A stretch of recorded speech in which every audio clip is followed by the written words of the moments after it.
Hey, happy Get Up and Go Challenge Day 21. Sharon Horne-Ellstrom here, back to and working on our SOAP framework again. And today we're talking about the A in SOAP. What does that mean? Of course, it means action. It means to take action. If we think about our framework, who, what, where, when, why, and how, and we go to action, what kind of questions we need to ask ourselves with respect to taking action on something? How about what do we need to do? We're going to talk about that a little bit in depth today. How do we know what it is that we should take action on? Then there's always the when should we take action? Here's the deal.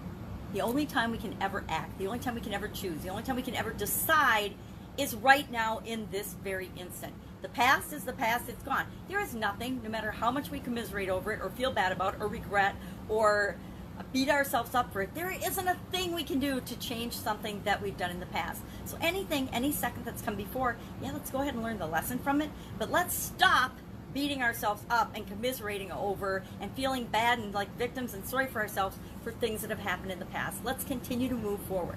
The future, guess what? It hasn't happened yet. Is your future guaranteed? Newsflash, no, sorry, it's not. My future is not guaranteed. I got a big wake-up call and learned that 10 years ago when I had a sudden cardiac arrest. Was walking, boom, dropped dead. Can happen to each and any one of us. And that's scary thing, but not really scary because it makes sure that we actually make decisions, make choices, do things now to impact our future, to make sure that we're going to have the best possible future for the time that we are here on the planet. So, action. Then, how do we know? How do we know what to do? What the heck? How do we decide? And that's part of why we brainstormed all kinds of options yesterday. I'm going to go into in depth a little bit today on a model that I forgot about that helped me yesterday with options to decide and pick out and think about who are the people I'm here to serve. Who am I with respect to relationships? Because I'm working on the R for relationships of our 7 areas of our life. The keys: physical, mental, emotional, spiritual, relationships, financial, and contribution. And I'm working on the relationship area. And I have committed to myself that this time through the model, the SOAP framework, I am going to really, really narrow down and pick one specific group of people I serve, one niche market. Because as much as I try to focus on and teach other people to do that, and I get them to do that, if I'm being very honest with myself, have not been awesome at doing that. I've always had at least 2 or 3 different markets going on that I'm serving simultaneously. And as I've moved online, that's the exact opposite thing that we want to do. I was talking to a coaching student last night about he's got a very specific skill set and niche and problem that he is currently solving for himself. And we're trying to expand his thinking in terms of, he's like, I don't understand how anybody could ever make $1 million. How do people make $1 million? How do people make $1 billion? And he was trying to wrap his head mathematically around different ways. And so I said, well, you can take this specialized knowledge thing that you are creating for yourself and you can offer it to other people online. You create it once and it solves your problem. You're your first case study, and then you can offer it to a few other people and you have more case studies, and now you've proven that this is a specific solution to a problem that there isn't currently a solution for this particular group of people. And you already know that there's at least 1,000 of these people every year, so you can easily turn that into a $1 million business that is passive, in that you created the solution once and then you can sell it over and over and over again. Thank you, power of the internet.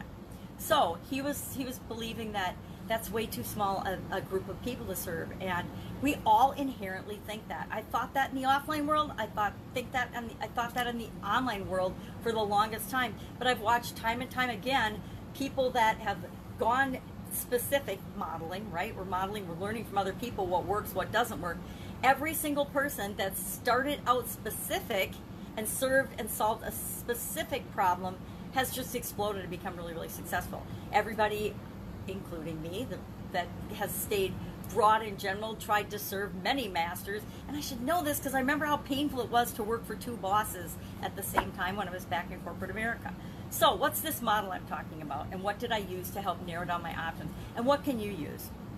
We want to look at problem-solving decision-making tools. Can be as simple as thinking about the positives and the negatives of any one. I call it the plus and minus exercise, to any of the things that are on your list. So I had a bunch of things on my list, and I realized that I was already doing some of them. I had already taken action on some of them in terms of how do you identify your ideal dream clients and customers. I'm doing a challenge with a lady about branding, because part of what I'm working on personally for my business is really honing in on my personal brand, because Pajama Grandma needs to stop existing and be busted out of that. So what is this model? I learned this earlier this year because I do what I say. I am always learning, always growing, always looking for better, more efficient, more effective ways of doing things. I'm always working on me and how can I be better so that I can serve the people that I'm here to serve better. And one of the models I came across, and I don't remember who I learned this from, so I'm feeling kind of guilty about that, but it's just a Venn diagram, and everybody loves Venn diagrams, right? Because we know that at the intersection point, that's where the magic lies. That's where there's infinite possibilities and potential. So the person that did this, and I don't remember who it was, I'm gonna have to look it up, but they said, okay, there's mindset, motivation, and there's methods, and we need all three, and we have all three, right? We have processes and ways that we do things. We have our mindset and our thinking and our beliefs. We have motivation, which incidentally comes from within. No one can motivate us to do anything. I used to joke that I wanted to have an electric cattle prod to get my kids to do the things I needed them to. I got that from my mom, by the way. She used to always say that, I'm going to get an electric cattle prod to get you girls moving. And she, of course she never would, but it was a funny joke. But motivation comes from within us. And we all have our own sense, and we all march to the beat of our own drum based on what feels right for us. So anyway, at the intersection of mindset, motivation, and methods, how we do things, there is inspiration between where mindset and motivation meet, right? We get ideas, we're inspired, and we want to take action, but we might not have the methods that we need in order to act. We might say, oh my gosh, this is a great idea, I really want to do it, but I don't really know how. So between methods and motivation, we're motivated and we now get the methods, there's implementation. That means we'll do something, we'll take action about it. And between mindset and methods, that's where our ideas come from. That's where, we've got methods, we have processes and ways of doing things, we've got knowledge and skills, and we apply that, we use our mind to think of ideas of how we can apply that. So with brainstorming, we come up with the ideas, and then we marry that with what we are already capable of, resources, skills, abilities, or what we know that we can get help from other people on.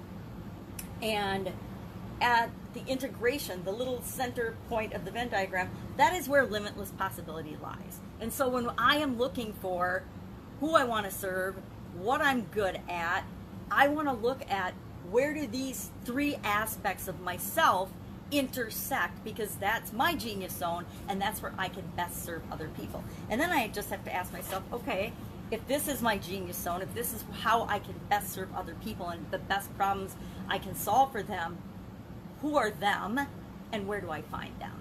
So that was my aha yesterday. I'm like, oh, I have this great model. I'm totally forgetting about it. I love Venn diagrams. What and where does this intersect for me? So it's just a little tool you could use to help you decide what action to take. Now, I am already taking action, I think I mentioned that yesterday, on narrowing this down. I'm doing a challenge. I'm doing some work on my Lynn Grabhorn. Let me grab her. Oh, wrong book.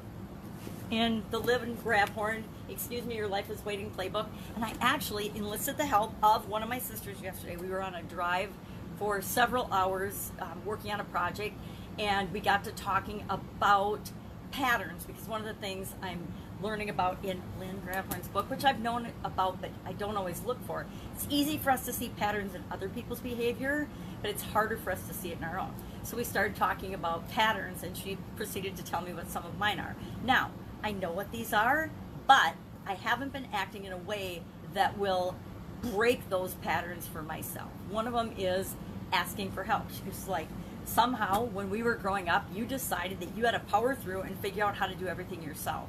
And she said that is a pattern that isn't working for you anymore. You need to find and allow people to help you with certain things. And I've known that for a long time, that I need to ask for help, but I haven't been very good about actually doing it, actually letting people help me, and knowing that I don't have to do everything by myself. I don't have to figure it all out. I don't have to know all the answers. Because guess what? None of us do. None of us know all the answers.